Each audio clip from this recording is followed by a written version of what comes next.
It is the Blue Room. We are back. It is Merseyside derby week. Nerves jangling all over the place as we build up to the last one at Goodison Park.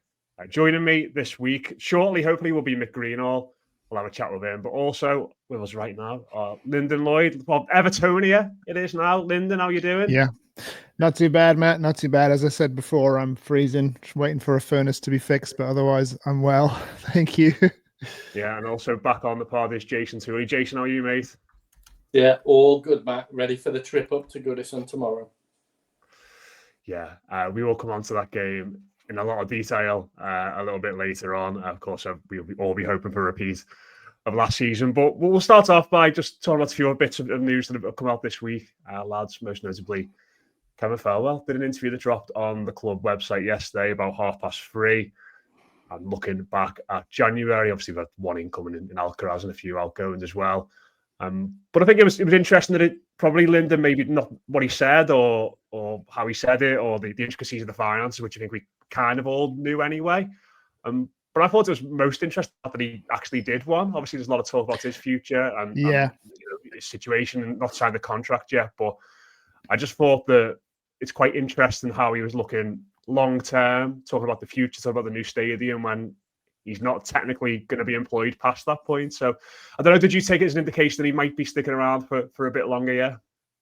I mean, I suppose you'd have to, but it is very intriguing. I've always thought the fact that nothing's been announced to date. I know we don't have a CEO in place, obviously, but the fact that nothing's really been announced today, I think we've all kind of seen as a tacit indication that maybe he won't be staying on. We haven't had any communication on much of this stuff from TFG. As they have been at Roma, they keep the counsel and you don't really hear from them. So we don't really know what the timescale is for the CEO, what the timescale is for either giving Thelwell a new contract, or is it going to all wait till the summer? I mean, they've clearly got to be in a very large rebuilding planning phase at the moment, and it would be. I mean, I suppose it'd be nice to know from our standpoint who's going to be there. But I thought it was very interesting that he seems to, as you say, be planning for the future. And maybe he knows, maybe that is an indication that he will be staying on. But yes, it was very interesting. Yeah, Jason, what did you think about that? Because I suppose in some senses, he is still here. And I imagine whatever the situation now, he's going to be here beyond, at least until it's the end of the season. Is it all right for us to be having a director of football who may not be here next year, sort of planning for the future beyond, or should this decision have kind of been made already, do you think? So I think the decision should have been made already, but I actually think there's a very, very good chance that he is going to be staying, right? But it hasn't surprised me that the Friedkin's been quiet, because that's kind of the modus operandi at Roma as well. And, for the last 2 years, we've really only had Dyche talking and not really particularly Thelwell speaking very often. So I thought it was start of a new era with the Friedkins, maybe more than just the manager talking, although not talking, Thelwell's not going to be doing interviews, every week. It's still primarily going to be Moyes, I think. But I think they do want to start to get their narrative out there a little bit more maybe than we did before, where we had a very defensive manager, both on the pitch and in his interviews, in the way that he kind of projected what was going on behind the scenes. I quite liked the interview. I kind of watched it back a second time just a little bit earlier on. I think there was a little bit of getting the excuses out there early to kind of say, look, the deals weren't there to be done. We didn't want to waste money. Summer is really what the rebuild is all about and when it all starts. So I thought it was fine, Matt. I thought it was good that they have a different voice than maybe just the manager. We shouldn't expect the Friedkins to start talking soon, so it's good to kind of fill the void with additional voices. And I think what he talked about was what we all knew about what happened in January, which is we tried, but we weren't willing to overpay or sign players that then 6 months down the line we regretted. So I was okay with it, and I actually do think it signifies that he's sticking around and he's going to get a new contract. The same with a bunch of his team, Dan Purdy, etc. as well.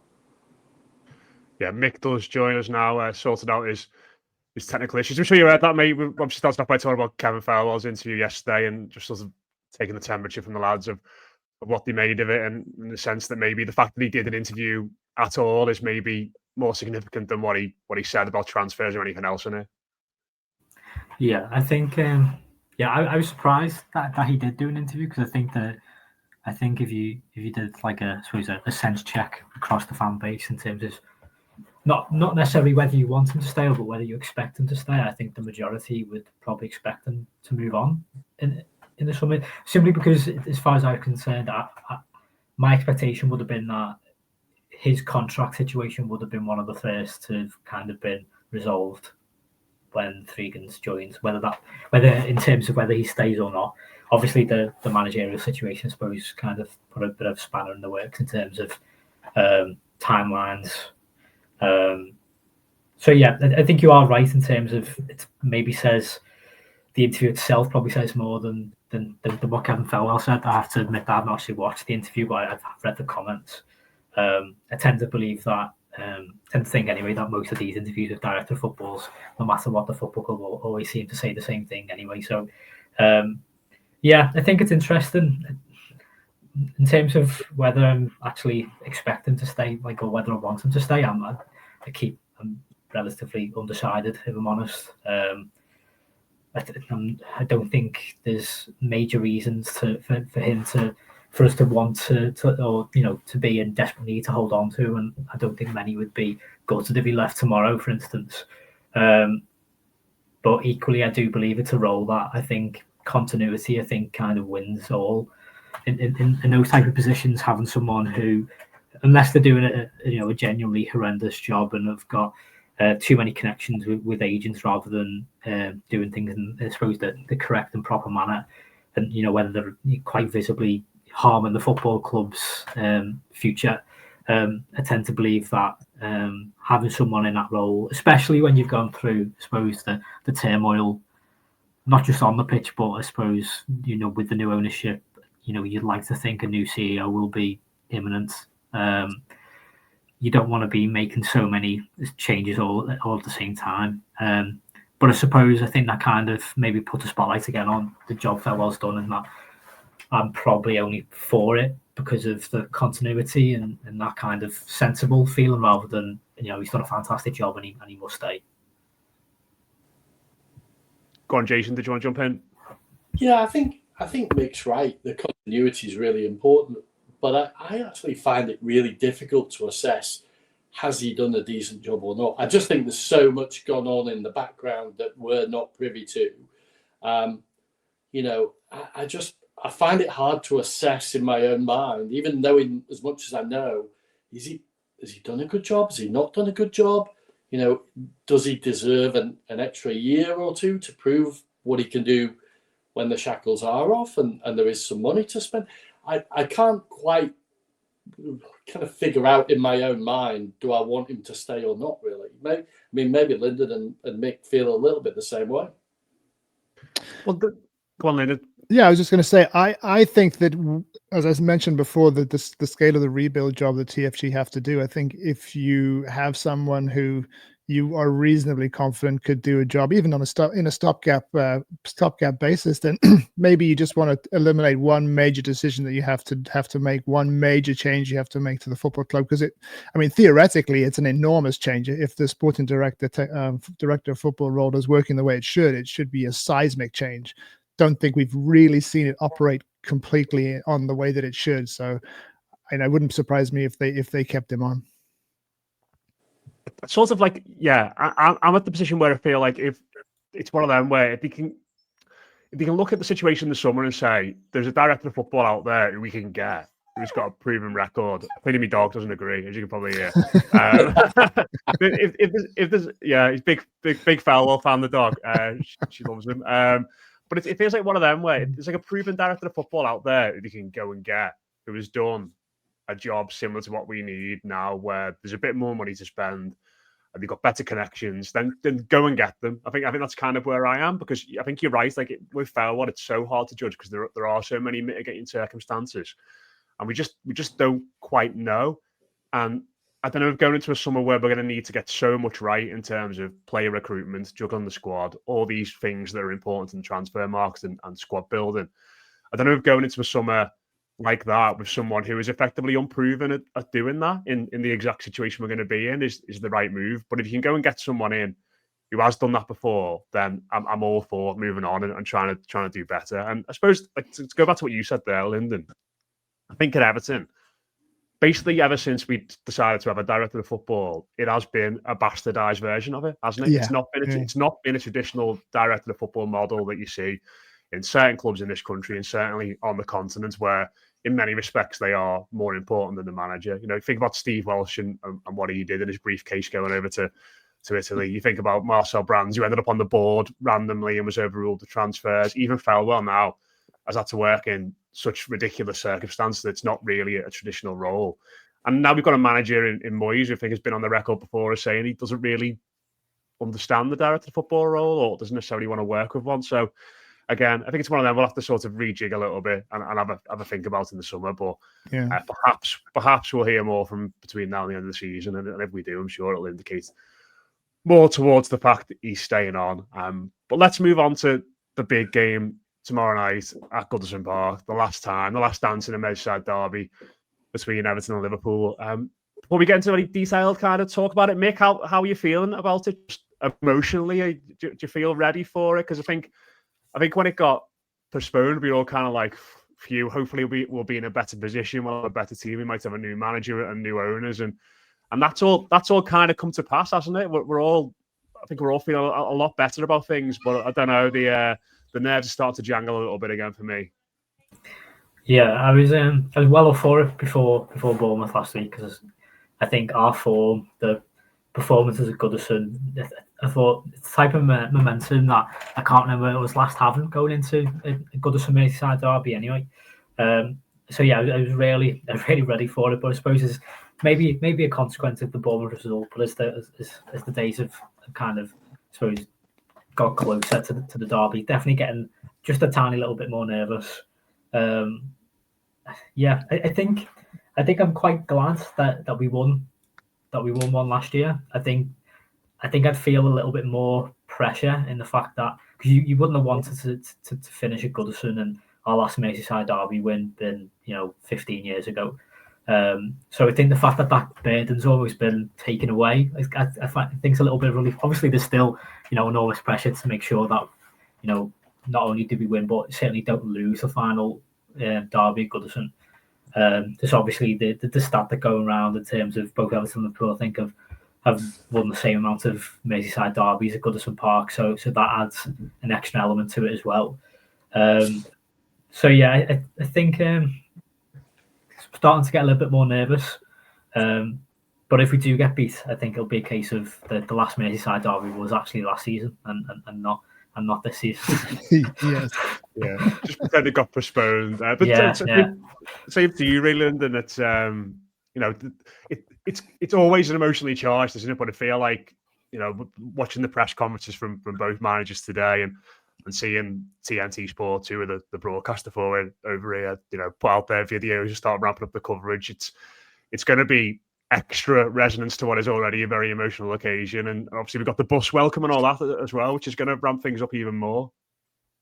Yeah, I suppose that's a first really for a derby, isn't it? But yeah, it's. I mean, I always hate it, and I don't even live in the city. I live vicariously through those you do, and sort of live the emotions and feel for you, and having to deal with the fallout the next day. But yeah, I always hate it. But in funny ways, Mick, what Mick said, in funny ways, for me, the fact that we won it last year almost puts a little bit more pressure, because I've become so resigned to this match.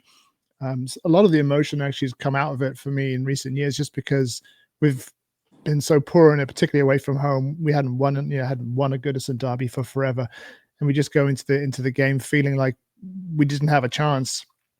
And then once some of that belief comes back in, then I think you almost get pressure to perform. Jason and I were saying before we started recording that really we wished last year's had been the one that was the last one, and if we could pull it off again, I mean, that would be absolutely fantastic. But yeah, it's it's never a good game because obviously you want the local bragging rights, and the fact that Goodison record adds that one layer more. I mean, I think for me personally, being such a history buff, that's really the thing that would kind of hurt the most for me if we lost, is for them to always have that record. Do you think that's gonna do you not think that's something that just matters right now in the moment, and we'll just sort of forget about it in a bit?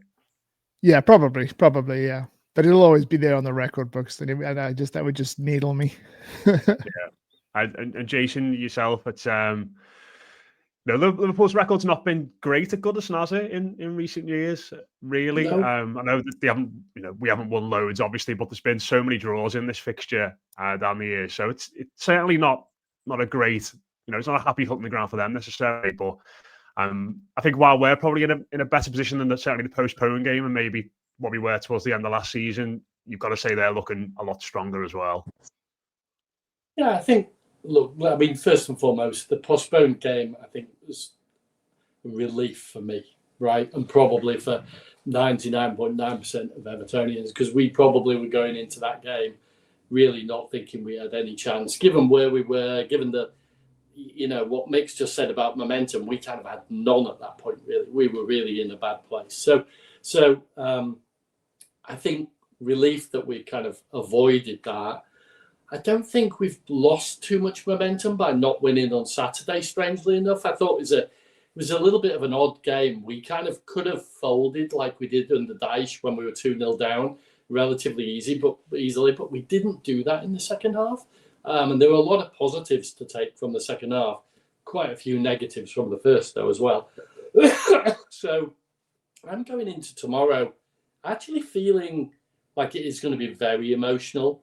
And it's going to be a great atmosphere. I don't think they really fancy it too much, just given the run that we're on, new manager, we are now scoring.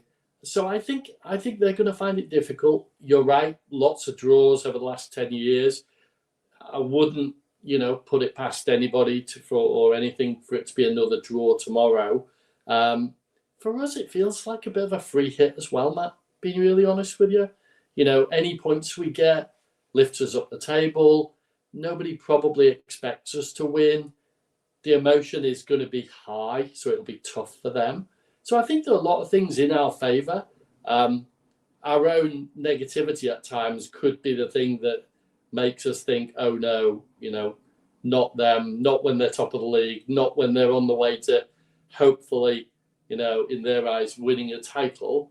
But I would love nothing better than to put a dent in their title hopes, right? Same as last season. Yeah. I mean, I think I'm with Lyndon in the sense that I've been hurt by this fixture so many times. I'm kind of numb to anything now. Like you're almost half expecting like Alisson to score the last goal at Goodison or something mad like that to happen. Like because just what they've sort of done to us in this fixture down the years. But just on Saturday, Mick, and Jason's talking about it there and using the second half to kind of potentially take some momentum at least into this game. Do you sort of see it that way, or is the way Bournemouth played in the first half and the way in which they pressed us so well and forced us into mistakes, is that more the thing you take away from that what happened at the weekend? Because I think ultimately, like looking back at that game, it feels like we obviously made individual errors that cost us in the first half, but it was just a better team than us playing a bit better in the circumstances, and we lost the game, which can happen obviously when you've got two teams that are on a bit of a different level. And I don't know which side to take from that game into this one. Is it the first half where we were pressed into submission and made so many errors, or the second one where we tweaked it a little bit and came roaring back and win the whip for the post and getting back into the game? Yeah, I think objectively you probably have to take the first half as more something closer to what tomorrow night will be. But I also don't think we'll be as relaxed with our passing, so to speak. I don't think we'll try and be as eager to play out from the back as much as we did on Saturday. I almost feel like it was almost like a attempt to check from Moyes and staff to see where we're up to against a good opposition to try and play that way, if that makes sense. And really, what ensued was that we came up against probably the best pressing side in the league, which obviously doesn't help. but in the way they pressed, very man-to-man, pretty much marked James Garner and Idrissa Gueye out of the game. And then you kind of left with a defence who almost have to problem solve on their own. And quite clearly, what we saw was a lack of quality with the ball and maybe just a lack of answers. And maybe either from a lack of quality or just, I suppose, a lack of repetition in trying to play that way. And I don't think we were particularly extreme with it. I think I was listening to the byline this morning. I think it was either yourself or Paddy, obviously. We said, the second mistake from Tarkowski to their second goal, it wasn't like Tarkowski at the time was under immense pressure. It was just a sloppy pass, and those things can kind of happen when you're more frequently, you're more frequently playing out from the back, I think. But going back to what I said initially, is that I just don't think we'll play that way tomorrow. I think it'll be a lot more direct, a lot more back to the walls, probably more similar to the second half at Brighton more often than not for most of the game. Obviously you can't play that for the entirety of it, especially at home. But I just don't see us trying to almost have. I can't see us wanting to have the onus on us, if that makes sense. Almost certainly Liverpool will have more of the possession, which is a good thing for us. And I think we've got to try and play it as close to the way we did last season, really. The word I kind of always go back to is we just bombarded them, especially in the first 20 minutes. I've seen that Arne Slot's kind of actually referenced that in his press conference this morning in terms of how really in the first 10 to 15 minutes, Liverpool, obviously under Klopp, then just couldn't get going because of how stop-start and how disruptive we were. And I think that's kind of how you've got to play it again tomorrow. Obviously, a very different team than they're probably last year, more similar to Bournemouth than they are now. They're a lot more measured and slower and not as aggressive, but still obviously a very good team. I think they've only still lost once in the league. But I think if we can play it that way as close as we can without Calvert-Lewin, which I think will be a miss tomorrow, I think that's got to be the way. So I'm not entirely worried about how we'll play tomorrow with the ball at the back. I highly doubt if we're 1-0 up with 20 minutes to go that Jordan Pickford will be taking short goal kicks. I just can't see that happening.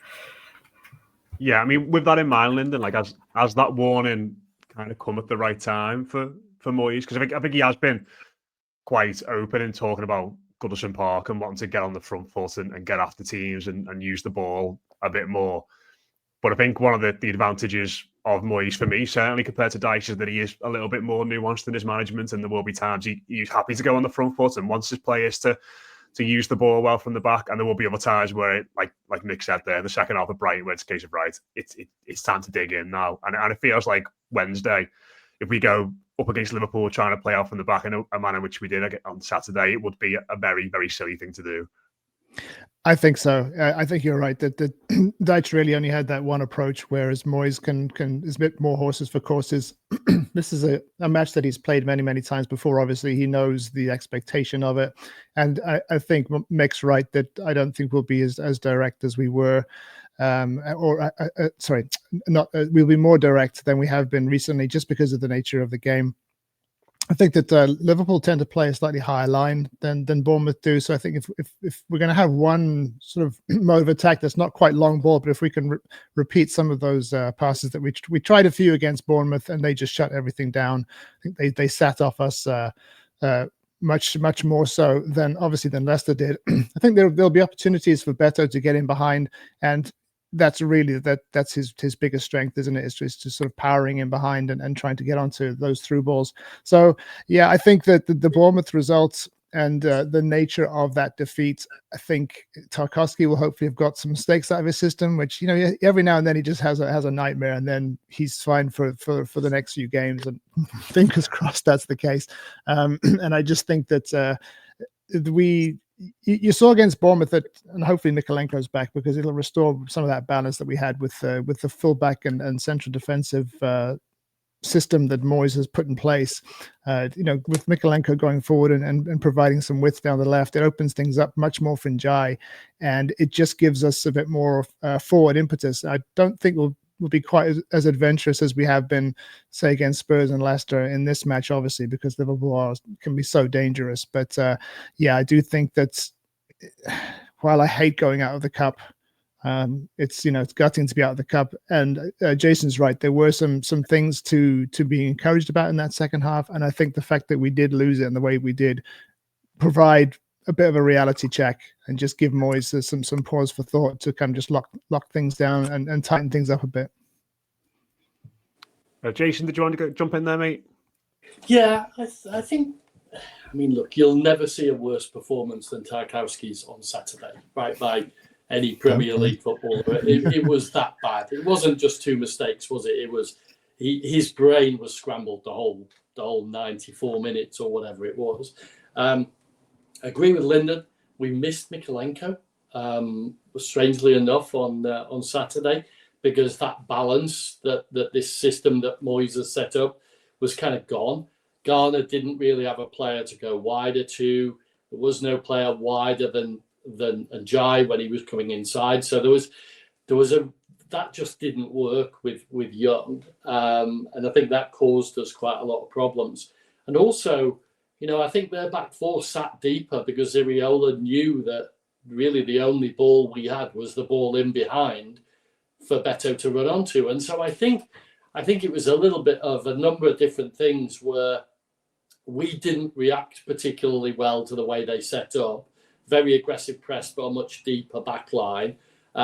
We couldn't get any width. I mean, Lindstrom spent all of the first half facing his own goal, basically, and going backwards. So, look, what Iriola did and what we then did, failing to counteract that, both personnel-wise and Tarkowski's mistakes, I just think that was the first half all over. Second half, though, we did something that was, I thought, quite interesting. Doucoure was anonymous through the whole of his 65 minutes. When he took him off and he brought Alcaraz on and he brought Harrison on, and then a little bit later when he brought Irabudum on, what you then had was you had players that were certainly in Alcaraz capable of picking the ball up and actually wanting to run at their back four. And even Harrison, when he got the ball wide, we'd spent all the time worrying about Kirkes, being the highest player on the left-hand side for them. Actually, we were a bit worried about and scared by his haircut as well, but that's a different story, right?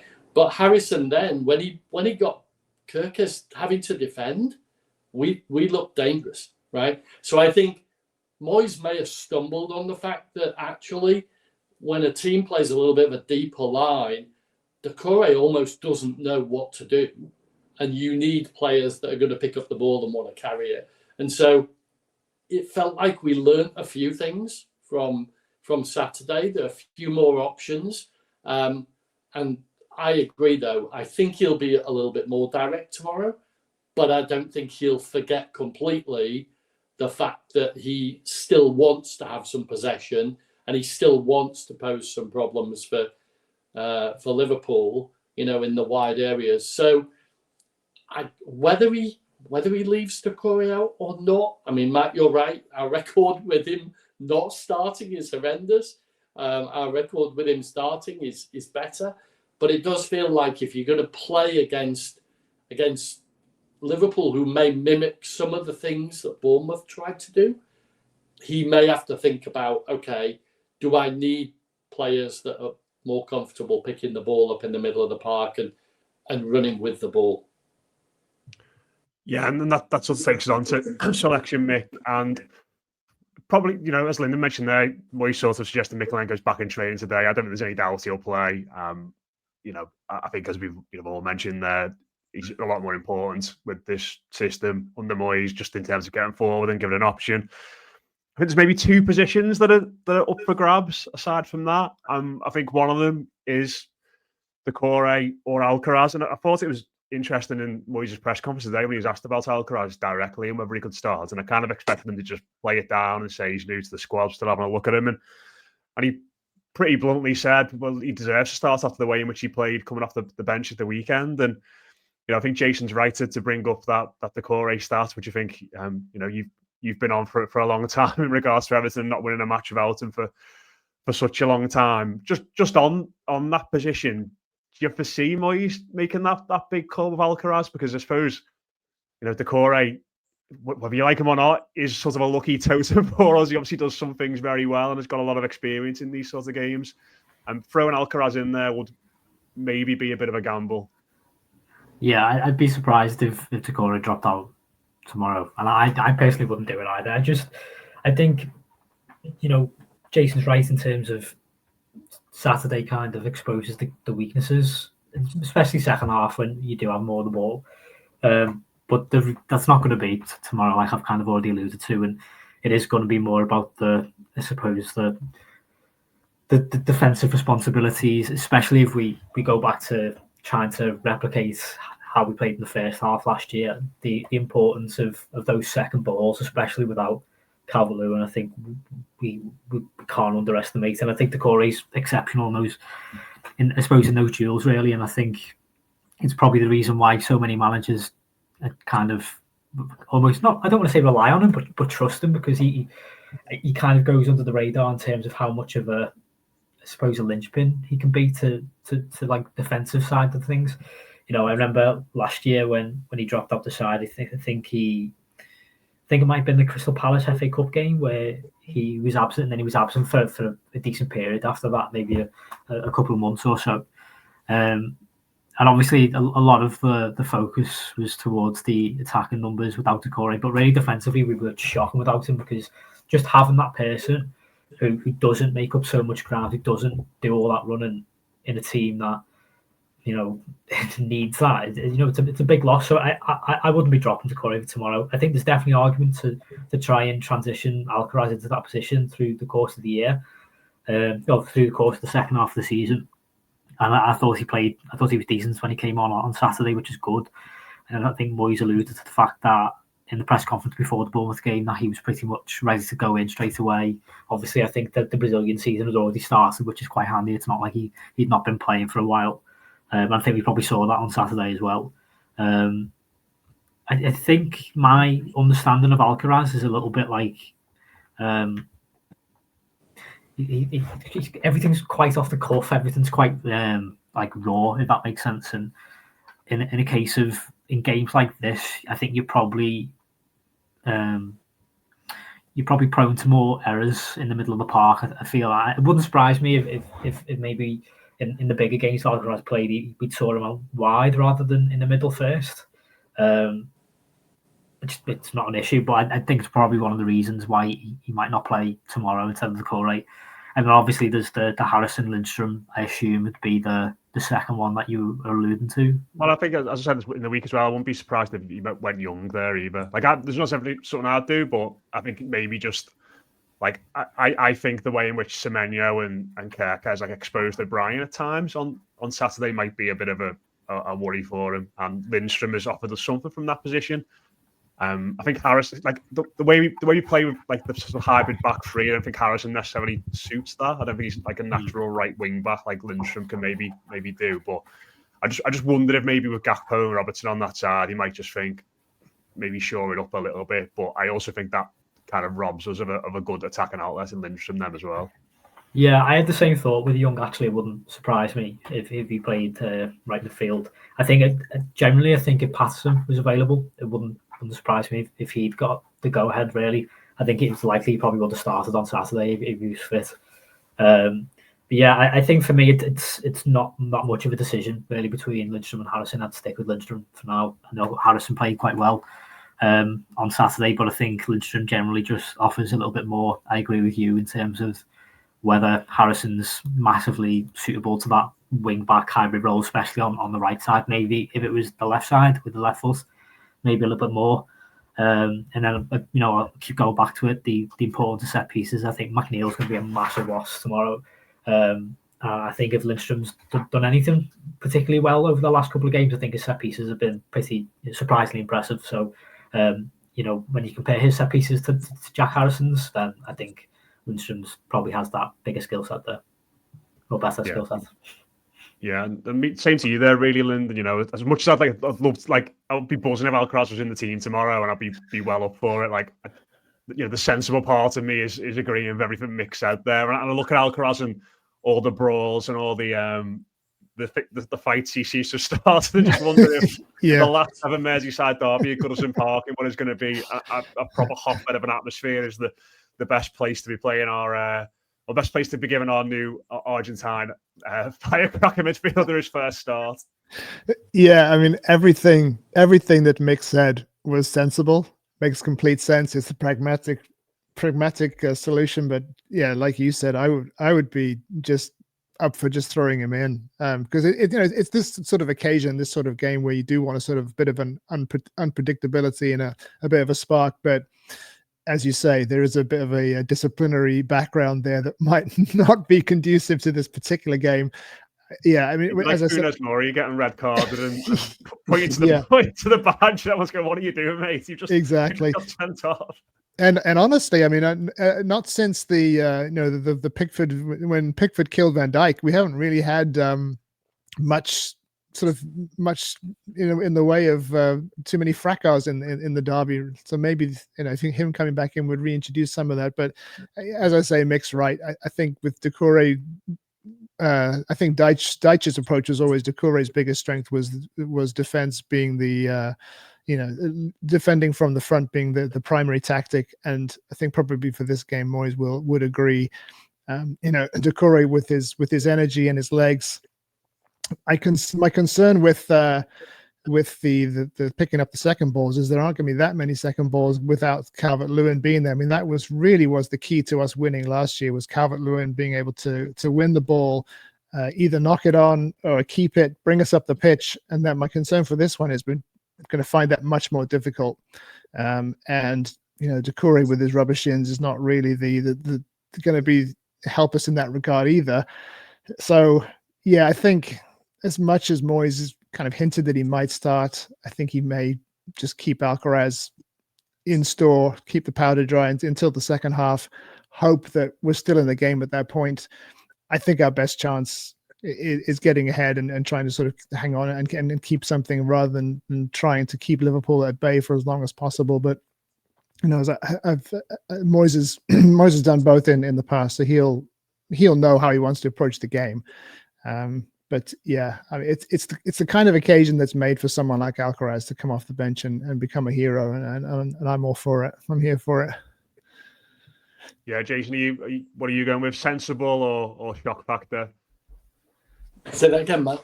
You broke up there. Are you going with the sensible decision of Doucoure or the shock factor of Alcaraz? I think he'll go Doucoure, right? For all the reasons that Mick and Lyndon have said. I would be tempted to add a little bit more chaos to the chaos that Beto already causes, and put Alcaraz in there. But I think it's a dangerous thing to do, given he's not going to offer the same flexibility defensively that Doucoure does. I mean, Doucoure can drop back into the 3 very, very easily on the left hand side. Can Alcaraz do that? Well, we didn't see much of that in 20 minutes on Saturday as to whether he can or can't. So I'd like us to be on the front foot. I'd like us to try and spend the first half putting them under pressure, not just defending and trying to see our way to half time 0-0. So I'd like us to use the emotion in the right way and get at them. And I think there's a real danger that Beto and Doucoure together, which is not a good partnership, right? I mean, Beto's 50 pence head does not lend itself to the ball then landing at Doucoure's feet, clearly.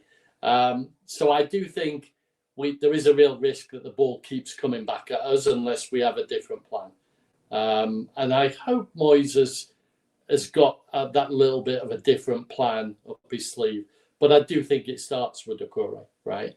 I think the big thing we've got to avoid, and it's like really obvious, we can't have a Garnacho type moment where the crowd is baying for blood, and then 3 minutes later we're all sitting there like, the balloon's being popped, and we know that we're not going to win the game. The same as after the points deduction. Yeah, I think what you said there, like that's key for me. I feel like if Everton are going to get anything from this game, whether it's Beto, Doucoure, Lindstrom, and Jai, they've got to find an outlet somewhere, because if you get penned in. And I think that this happened a bit in the game last year where I think after we scored and were really good for the first 25 minutes, I don't know if you remember, like 20 minutes before half time, we really clung on, and Pickford made a couple of good saves. They missed a couple of really big chances. I think Godfrey makes a brilliant block on the line, doesn't he, as well, to stop Salah scoring. And we just ride our luck, and we get to half time, and then we reset and get the second goal, and it's kind of game over from there. But I think Calvert-Lewin gave us that at times, just when we were like, it felt like it was getting overwhelming. He won a free kick or won a header, and just gave us that valve against the pressure. And I don't know if Beto can do that. So I'm sort of looking at Njai to get it into his feet and wriggle away, get a free kick every now and then. Can Lindstrom carry the ball 30 yards up the line and get like a throw in or win as a corner every now and then? It's just those little moments I think where we're going to need to release the pressure, because if they keep us penned in, then it's going to be really tough. Let's wrap it up. Go on, Jason. Just one point you raised there, Matt. It's a good point, right? I don't think Moyes would do it, but the way that Liverpool set up and was forced to use Beto as a striker instead of Calvert-Lewin, this is the type of setup where a Jai in the 10 might actually cause Liverpool an awful lot more problems, right? Whether Moyes is willing to think about doing that, or whether he just wants the continuity with Mykolenko back of Mykolenko and Jai kind of coming off the left or drifting in off the left, I think is more likely. But this is the game where you could see Njai in a 10 picking up the ball, running at Van Dijk and Konate and causing problems. Yeah, and I think the other yeah, I mean, he's going to be so important, isn't he? Because if he plays on the left as well, then you look at, I don't think Alexander-Arnold will play. I think he's not quite fit, is he? But Bradley, it'll be the first time he's played in one of these sorts of games, and as decent as he's looked, it's obviously a different sort of challenge, isn't it? But let's go around. How do you think it's going to go? Well, I mean, Mick, how do you think it's going to go, and what's Everton's route to getting a win in this game? Is it the same blueprint as last year, do you think? I mean, yeah, I hope so. I mean, it's funny, really. You kind of just brought back all the memories of that halftime whistle from last year. Because I do remember the collective sigh of relief when we made it to halftime.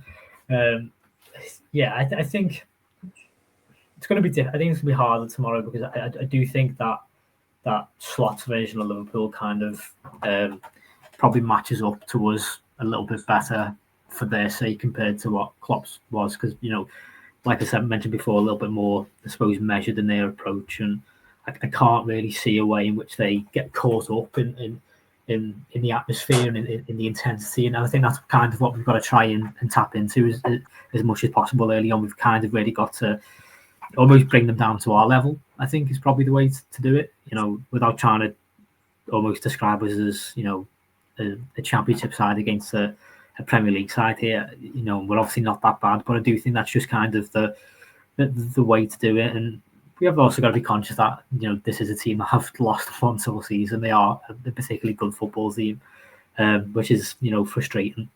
But I think last season does just kind of put that seed of hope. It'll probably decline rapidly tomorrow morning. But yeah, you know what? I think it'll be a draw. I've 1-1, I think, and I'd probably take that as well, to be honest. I think. Yeah, Lyndon. I mean, would you take a draw, Lyndon? I would, and I agree with Mick. I think 1-1 is a really good shout. I'd love to see how we can win it, but I don't feel, like I was saying before, I don't feel like we have the setup to do it this time. My big hope, I think, that if you asked the way that we could do it, I think if we can get something early, and if we can cause a bit of chaos, and as Mick was saying, they've hardly lost this season.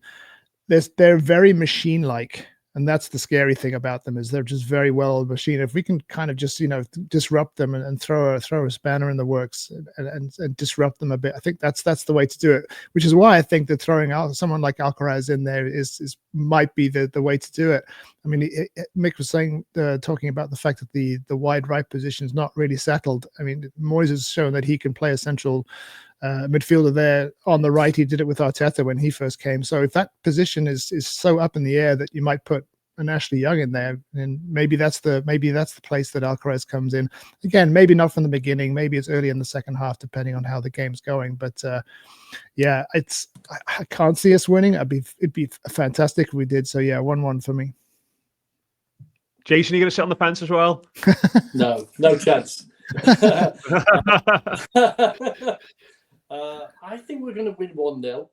I think they will not like the emotion. They will not like the environment. I think we've got to make it as difficult as we possibly can for them. I'd like to see lots of what we saw, during that run-in under Lampard, where, frankly, opposition teams couldn't even get control of the ball without being booed, right? So I'd like to see lots of that, force them to play the emotion of the game. I don't think they've got the same threat as Bournemouth had with Kirkes and Semenyo, by the way. And I think Mykolenko can do a job on Salah like he has done every other time, frankly. So I fancy us just to scrap a 1-0 win. I think it'll be a lot of backs to the wall, a la Brighton, and I agree with Lyndon. We've got to score in the first half and get in front. I think if we go behind, it's much, much more difficult for us with the personnel we've got, and they'll feel a bit more confident if they get ahead. So I'm going to go 1-0. I might regret that, but I'm not backing against the Blues, Matt. Fair enough. Yeah, I think like the longer this game stays level, the less likely we are to win it, if that makes sense. So it feels like to me, like I don't mind us in the first 10 minutes. And I remember, like, obviously this is like a different level of team to us, but I remember like the Madrid derbies like 10 years ago when Atletico were like challenging for the title, and it just felt like for the first 10 minutes of those games against Real Madrid, they would go like, fuck it, we are flying at you for 10 minutes and we're going to score, and then we're going to sit in and be absolute bastards to play against. It feels like that it's going to be like that sort of thing, because I think if it stays level and we get to 60 and they've had loads of the ball, we've got tired legs, they've got better players on the bench, Goodison maybe gets a little bit nervous as they're playing it round. It feels like more and more it comes into their favour. So it feels like, yeah, similar to last year, I think you used the word bombardment, Lyndon. Like it's got to be something like that again, because I think McNeil's a big loss, as you mentioned, Mick. Calvert-Lewin's a big loss for this, as I think, as you've all touched upon in regards to what he can offer as a front man and a target man. So just sneak something early, potentially cling on for dear life, and then disrupt the game as much as we can. I think that's our way home in this. But I'm also going to sit on the fence and say it will be 1-1 as well. Yeah, we're not getting beat, at least. We know that. Yeah. So, yeah, we'll wrap it up there. Wonderful stuff. Cheers to Mick, Jason, and Lyndon. And that's been your big Merseyside derby preview ahead of the last one at Goodison Park on Wednesday night. We'll have instant match reaction from that game from the Denby Castle tomorrow, or your reaction to it later in the week. And then we're building up to Crystal Palace at the weekend as well. Up the Toffees. We'll speak to you again soon.